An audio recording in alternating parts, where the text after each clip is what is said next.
Imagine standing at the edge of a colossal concrete wall rising hundreds of meters above a swirling river, the kind of structure so massive it feels almost unnatural. Now imagine not one, not 10, not 1,000, but over 98,000 dams spread across an entire country, shaping its rivers, powering its cities, and rewriting its geography. This is China, the most dam-building nation in human history. In the span of a few decades, China has transformed itself into a civilization defined not only by fast trains and megacities, but by a network of dams so vast it is visible from space. But here is the real mystery. Why would one nation build more dams than the rest of the world combined? What urgent need or grand ambition drove this unprecedented engineering campaign? And what has it meant for the people living beneath these walls of water? From massive hydropower plants that can light up entire provinces, to silent dams tucked away in remote valleys, each one carries a story of survival, power, and sacrifice. And as you'll soon discover, China's dam-building spree is far more than an engineering obsession. It's a deep, complex response to history, nature, and geopolitics. To understand why China built nearly 100,000 dams, you have to go back long before skyscrapers, highways, or even the modern Chinese state existed. For thousands of years, China's greatest challenges weren't invaders or rival kingdoms, they were water itself. The Yellow River was known as China's sorrow because of the catastrophic floods that drowned entire villages, wiped out harvests, and reshaped the land. In the south, monsoon rains overwhelmed the Yangtze Basin.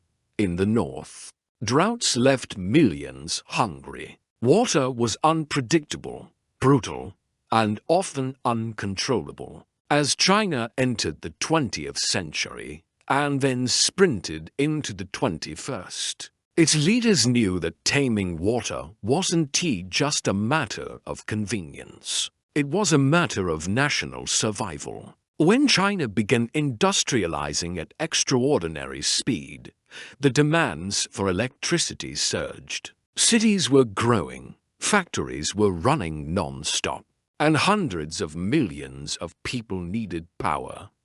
Hydropower offered a clean, domestic energy source at a time when China was still struggling with pollution and energy insecurity.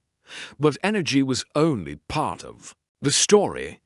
Dams promised flood control, irrigation, water storage, political unity, and even global leverage over rivers shared with neighboring countries. What emerged was not a single project or a handful of dams, but a sweeping, nationwide strategy, an attempt to shape nature itself to fit China's vision of stability and development. And it's within this convergence of geography, history, ambition, and necessity that the story of China's 98,000 dams truly begins. China's relationship with water begins with its geography, a land where nature rarely behaves in predictable ways. The northern plains are dry and often parched, relying on seasonal rains that don't always come.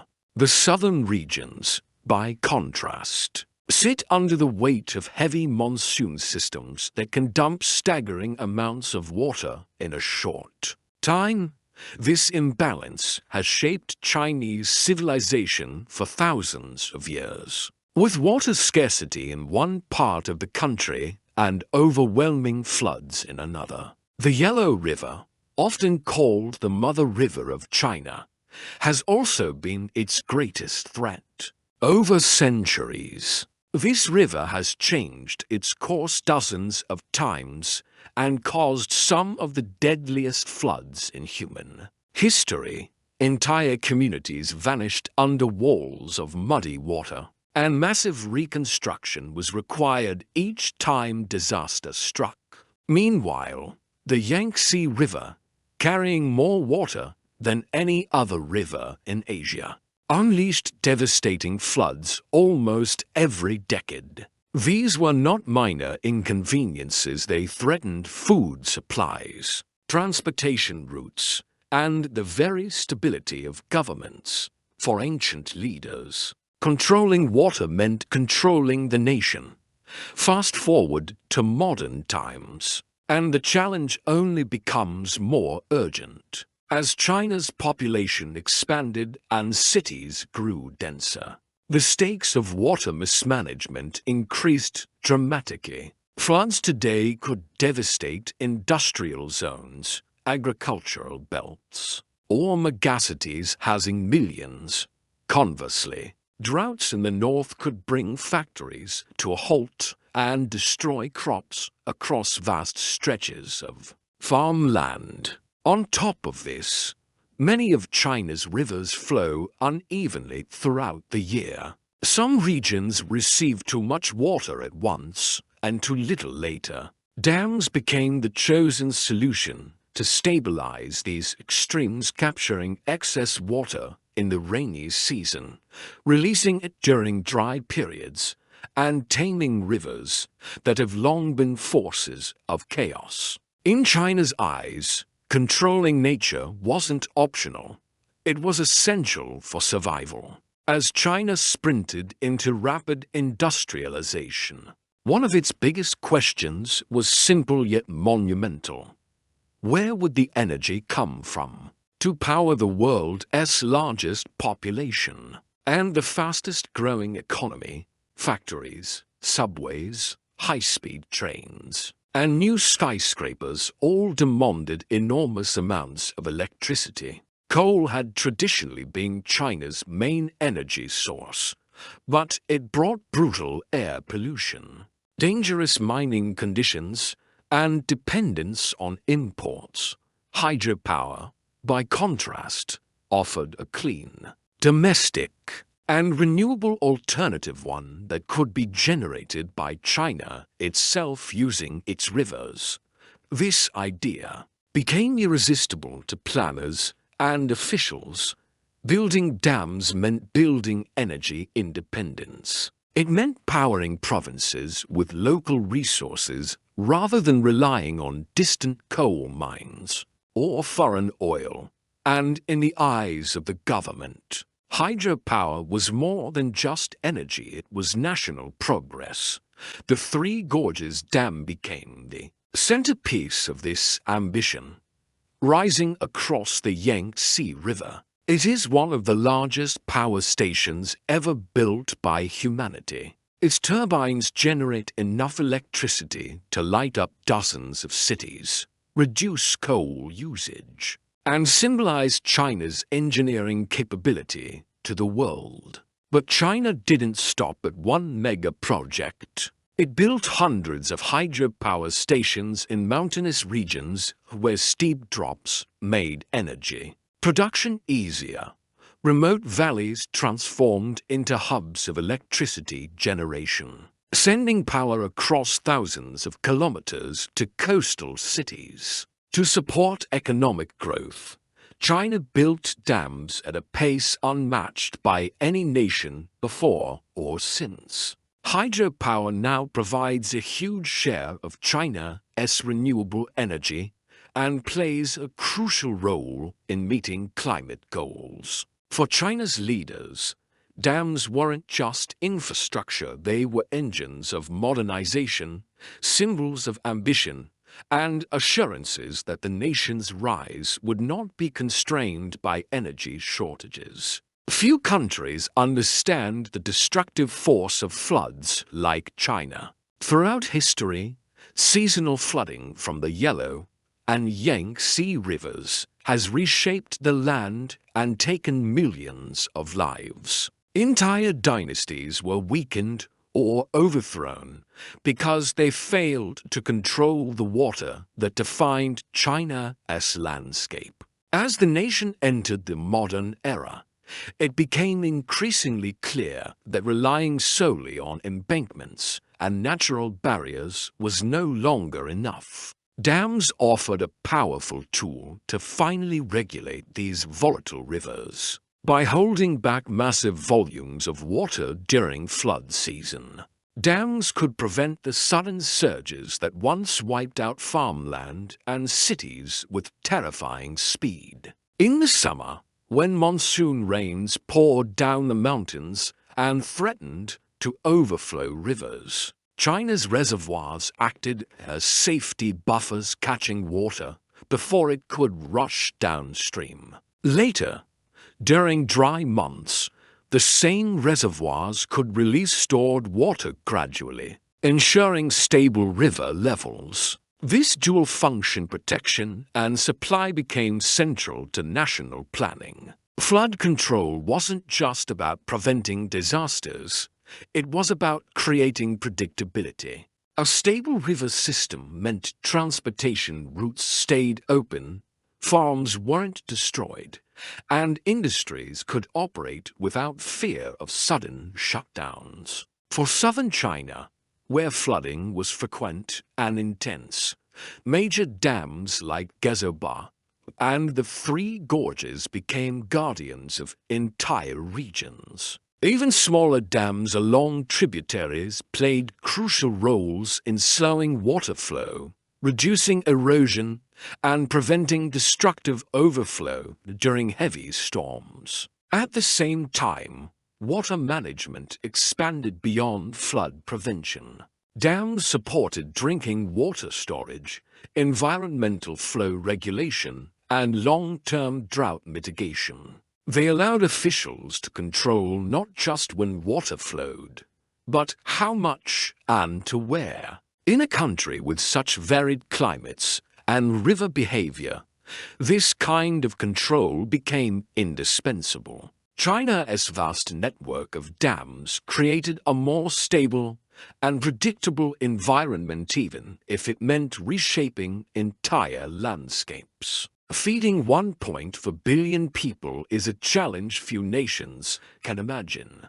China must constantly produce enormous quantities of rice, wheat, corn, and vegetables to maintain its food security. But the country's agricultural heartlands face major water challenges. Northern China, which produces a large portion of wheat and corn, suffers from chronic water scarcity. Wells run deep, rainfall is inconsistent, and rivers often run low during planting seasons. In contrast, southern regions receive more water than they need, often too much during monsoons.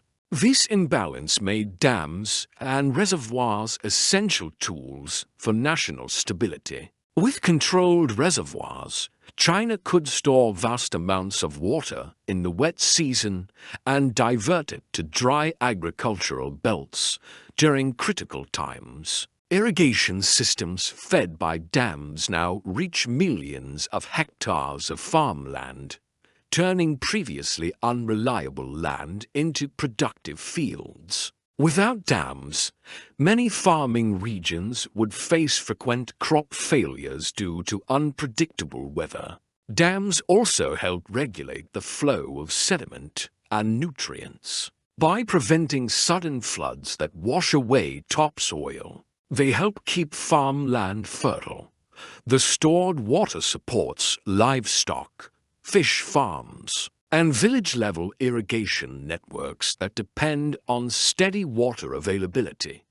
Beyond food production, water security is political stability. Famines and food shortages have historically caused unrest in China, and leaders understand the importance of maintaining a stable food supply. Dams play an unseen but decisive role in ensuring that grocery stores remain stocked and prices stay manageable. They allow China to reduce dependence on foreign food imports and maintain self-sufficiency. From small rural reservoirs supporting rice paddies to massive water diversion projects that move water across provinces, dams power the entire agricultural rhythm of the country. In many ways, China's food security is built not just on farmland, but on the reservoirs that feed it.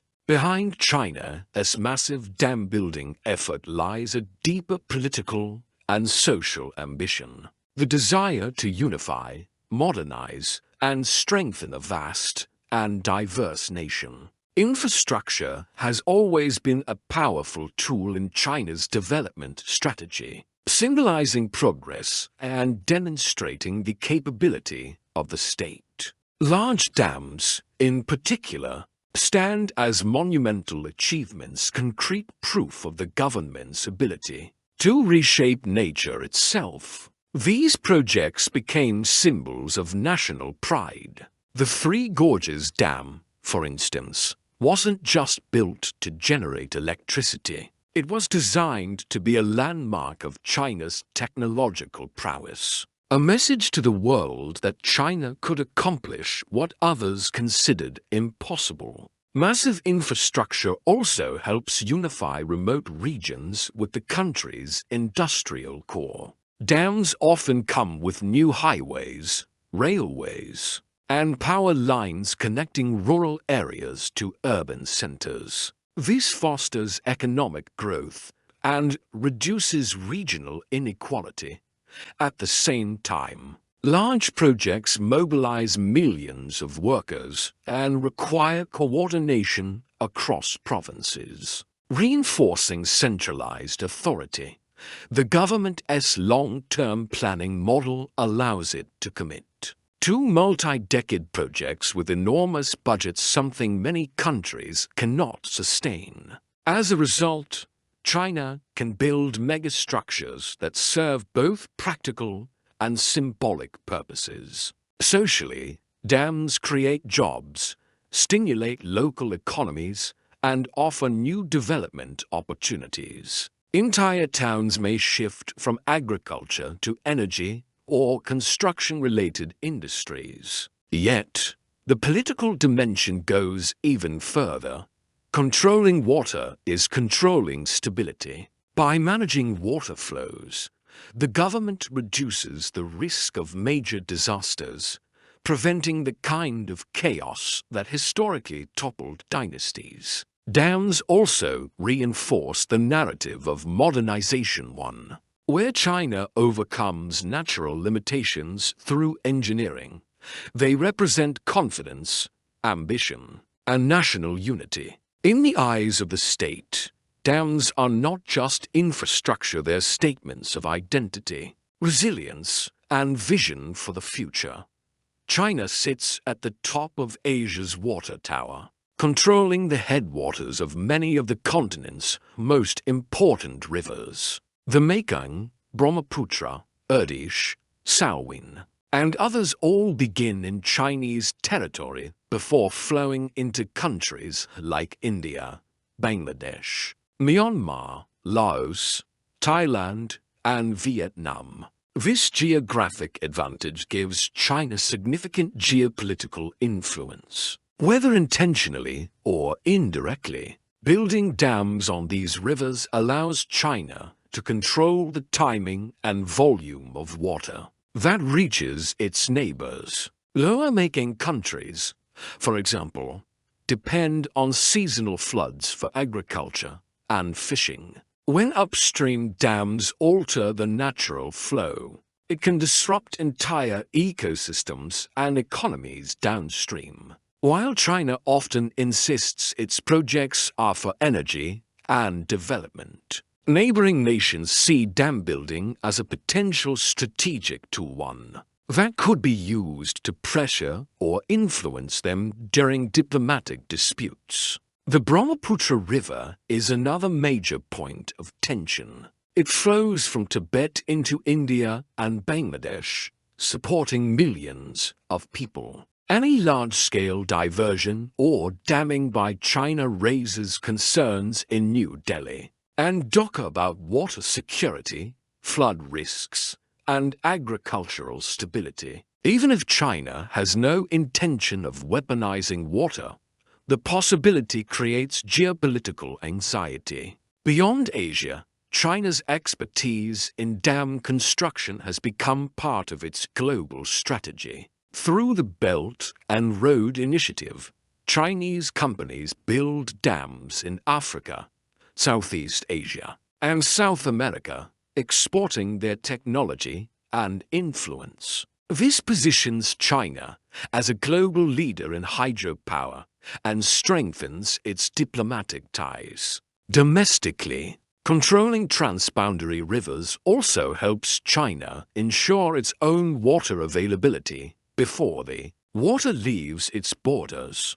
Dams offer storage, energy generation, and leverage. In geopolitics, water is power, and China's vast network of dams gives it an unparalleled advantage in shaping regional relationships and future negotiations. While China's dams have brought energy, stability, and development, they have also come with significant environmental and human costs. Behind every reservoir lies land that was once home to villages, farms, and historical sites. Millions of people have been displaced over decades to make way for rising waters. Entire communities had to relocate to higher ground, often starting their lives from scratch. Although many received compensation, the emotional and cultural loss was immense. Beyond the human impact, ecosystems across China have been fundamentally altered. Dams disrupt natural river flow, blocking the migration paths of fish and changing water temperatures, sediment levels, and nutrient distribution.